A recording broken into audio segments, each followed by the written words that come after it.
Hi everyone, welcome to the historical character paper video. I just want to talk a little bit about how to get started with this assignment. First of all, before you begin this assignment, if you have not already, you need to go to the topic selection assignment link and select 3 topics and send those to me.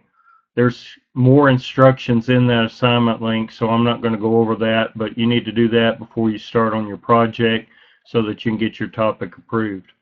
Once your topic's approved, you're ready to begin your research.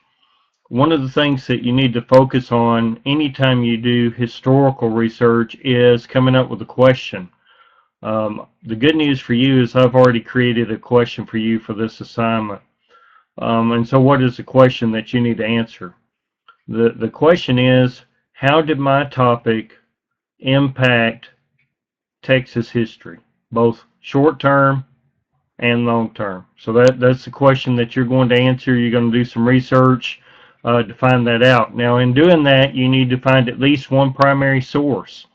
A primary source is a first-hand account from the time period you're studying. So in your case, for this assignment, a primary source is a first-hand account related to your topic. It could be a diary, it could be a letter, it could be a public document, it could be clothing, it could be guns, it could be buildings, anything related to your topic that's a first-hand account.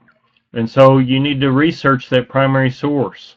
And so as you begin to study your topic and you begin to find letters, diaries, those kind of things, what you'll want to do is put that together in some form of analysis within the context of your paper. Many students, when they make a mistake on the primary source, they either leave it out altogether or they'll put a primary source in their bibliography, but they will not do any analysis. And so one thing you might consider is to read about your topic in your textbook. By doing that, you'll get some good background information, and it might give you some clues as to where to look for primary sources. The end of the chapters have some good bibliographic information that also might be another resource for you. So that's one place that I would start as you begin to put your paper together.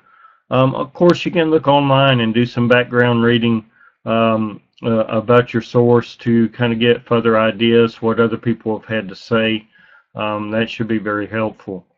Now, one thing I do want to say about the sources, you'll notice when you get through with this video and read the more detailed instructions underneath it that you're required to have 3 sources. One of them must be a primary source.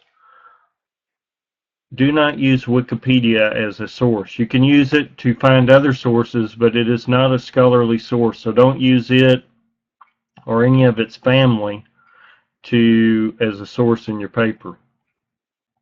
Alright, so you need 3 sources.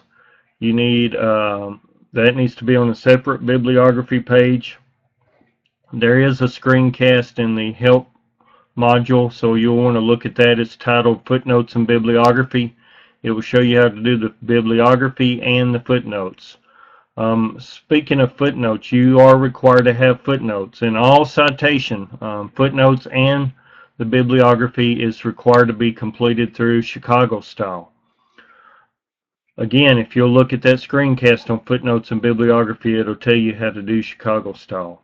But I do want to say one thing about the footnotes. There are 3 times that you'll want to use footnotes. Number 1, if you use a quote. Number 2, if you change sources within a paragraph. And number 3, if you go through a whole paragraph without giving me a source. That just helps me know where your information, which of your sources you're getting your information from. And you know, I said 3 sources. That's a minimum. I recommend at least 5, but the minimum's 3. So you can use your own judgment in relation to that. And let me know. I've got a screencast, but let me know if you have any questions about the footnotes. I apologize for the pop-up there, but let me know if you have any questions about the footnotes or the bibliography. I'll be more than happy. So, recapping so far, you need to answer the question why your topic's important to Texas history. You need to find a primary source. You need a minimum of 3 total sources, recommended 5. And then you need to find what historians have had to say about your topic, both good and bad. And so when you do that, I'd like to see both the positive and the negative point of view about your topic. And then I'd like you to give me your assessment of what the historians have said. Which side do you agree with, or do you agree with a little bit of both? Now, when you're giving me your opinion, do it succinctly. Don't just come out and say, I think, I believe. Rather, you need to say something like, clearly, historian A was wrong because, and then whatever you think they were wrong.